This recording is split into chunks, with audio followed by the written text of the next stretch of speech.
Hello everybody, in the next 15 minutes I'm going to give you a quick dive into the cluster bombs and submunitions of Russia and those featured in DCS, how to use them and what differences there are between them. The two main bombs I'm going to look at are the RBK and the KMGU. Before we proceed, I do want to call out that in the real world, the one that we live in, all war is terrible and that's why we play our simulations like DCS, but cluster bombs have been condemned and banned across 110 countries. Unfortunately, United States, Russia, China, India, and many others have not signed up to this agreement and are still actively using these weapons. The reason they're controversial and have been banned is because the smaller munitions inside of the bigger bombs can be left on the battlefield for months and years and cause injuries to civilians much longer and after the war's been over. So that's why video games are a much better solution to wars. So why cluster bombs? Well, they've been developed during World War II and have seen use across almost every conflict where aircraft have been involved in dropping munitions. Whereas a normal bomb will have a single 500-pound warhead, for example, a cluster bomb will weigh the same 500 pounds, but instead will have smaller submunitions in it. For example, 50 10-pound mini bombs, which will fall towards the ground and attack an area such as a camp, a convoy, or a fortified position, or a bunch of tanks on the ground, allowing you to cover an area which has a collection of troops or enemy forces. In DCS, there are two types of cluster deployment methods for Russian and Chinese aircraft. You have the KMGU, which is Контейнер малогабаритных грузов универсальный, which means basically a universal container for small size cargo. And also the RBK, which stands for разовые бомбовые кассеты, which basically means single-use cluster munition. To keep it in your mind, K in KMGU stands for container, so if you're getting a KMGU, it just drops them like a container. But it's not the outside, that's the KMGU or the RBK-500, but the inside that counts. And in this video, I am going to do some drops of weapons against some tanks and trucks. So we're going to look at the PTAB, which is translated as anti-tank aerial bomb, or if you want to be Russian, you can say противотанковая авиабомба. Now, there are two varieties that are commonly seen, and that is the PTAB 25KO, PTAB 10-5, PTAB 1M, and the difference between them is in the weight of the submunition. So, a PTAB 2.5 will be a 2.5 kilogram weapon. A PTAB 10-5 will be a 10 kilogram munition. So, as you can probably guess, a PTAB 2.5 will do a lot less damage to a tank than a PTAB 10. As a matter of fact, in most cases, if you're dropping a KMGU with a PTAB 2.5 or an RBK with a PTAB 1M, which is a 1 kilogram munition, you're not going to do very much damage to something like an Abrams. However, they will take out vehicles such as APCs or trucks. If you do want to attack something like an Abrams, you are having to look at something like the PTAB 10.5. So let's see how they work differently from each other within DCS as we first jump into using the KMGU. I've set up my targets here at China Lake on the Nevada map, and I'm flying an Su-27 with a KMGU loadout. So the KMGU is that big container that looks like a big pointed missile. And in this case, I'm grabbing a KMGU with AO-25 RTs and PTAB-25 KOs. You can do both dive bombing as well as level bombing. In this case, I'm doing a level approach by first locking the front of the column and holding the pickle button so that the weapon is basically in ready state. By tracking the center point on the screen, I'm able to maintain my altitude until I'm over the vehicles below, and the weapon will auto-release by itself. At which point, the KMGU will act as a dispenser, basically dropping out the bomblets from within its container. The KMGU does not fall away or disappear after it's been deployed. However, you can use the weapon drop button to dispense of the actual container itself. So let's take a look at that approach one more time. In this case, I'm going to deploy from level flight the AO-25RT, which you'll see falling away as they are spherical-based heat and shrapnel munitions. Here's another approach from another angle, and there goes the drop as well. They're basically balls of death falling from the sky. Once they hit the ground, they don't do very much damage, and those are just APCs because they're not designed to penetrate armor. The PTAB 25KO, on the other hand, is actually a shaped charge bomblet. So when they are released, as in this case, and I pull up away from the target, the PTAB 25KOs drop out of the KMGU container and start falling towards the ground. They are fin stabilized, very much like smaller mini bombs. They will drop in a sequence and will do damage to enemy targets. However, as you can tell, the damage to the Abrams below is fairly limited. Here you can watch the approach and you can see the pointed shape of the PTAB 25KO as it hits towards the target.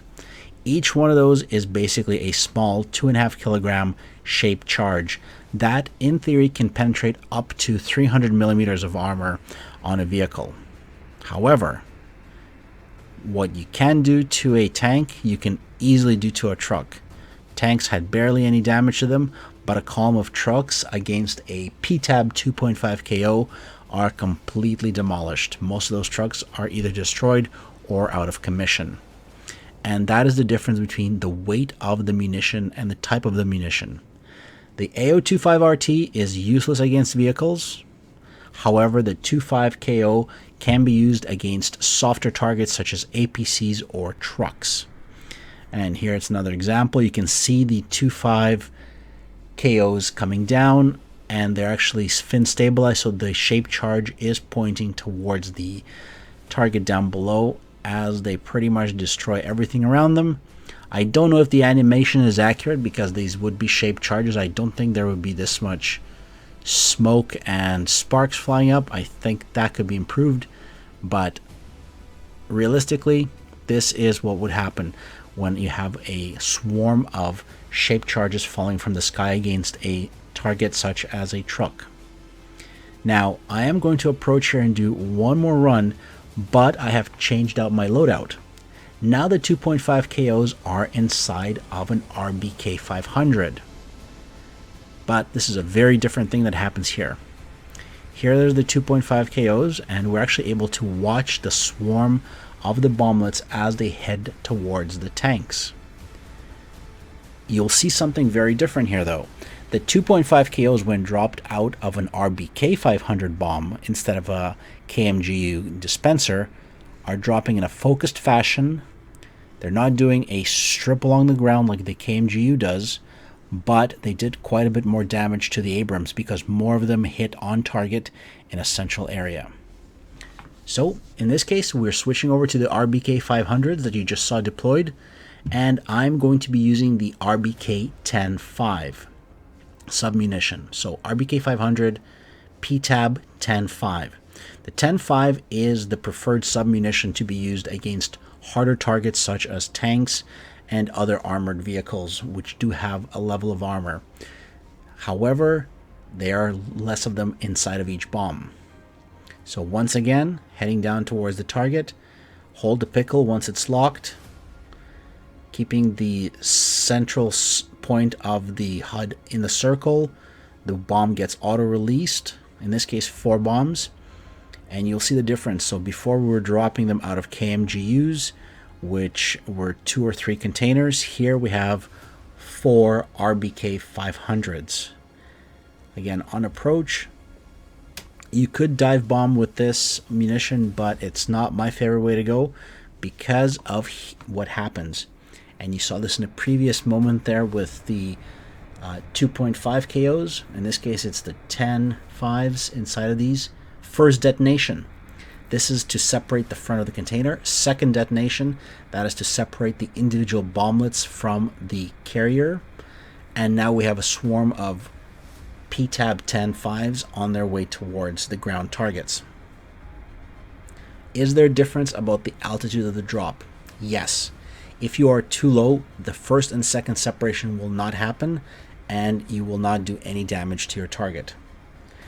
If you drop it too high, the bombslets will disperse a bit more, but not sufficiently to make a difference. A drop of 1,000 to 1,500 meters is preferred. Let's do this from another angle so you get the idea of how this works. I'm technical, so for me it really helps to see how these bomblets work and what they do. So there's the first separation, which kicks off the top part of the canister, revealing the bomblets inside on the rail. So here they are, ready to further disperse. So there's a second explosion detonation, and now the bomblets are separated and heading down towards the ground. Again, make sure you have enough altitude when you're doing these drops.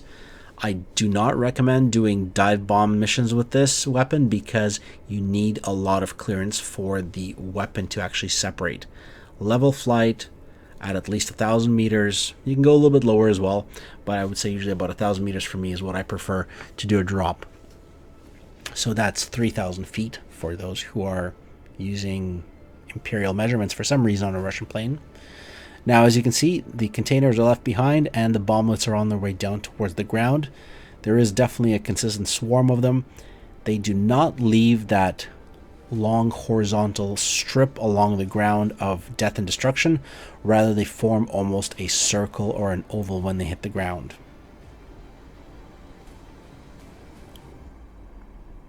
And we have our first detonation. First couple of bomblets hit the top of the first Abrams, doing 48% damage. And then the second Abrams got to about 30% damage. And as you can see, there is your effect from the PTAB 10.5s. If you are going to use the PTAB 2.5, do not try to target Abrams or other hardened vehicles. You're not going to have much luck. Ground-based airplanes, perfect. Ground-based trucks, perfect. APCs, sure thing. But you do need something with a bit more kick for a tank.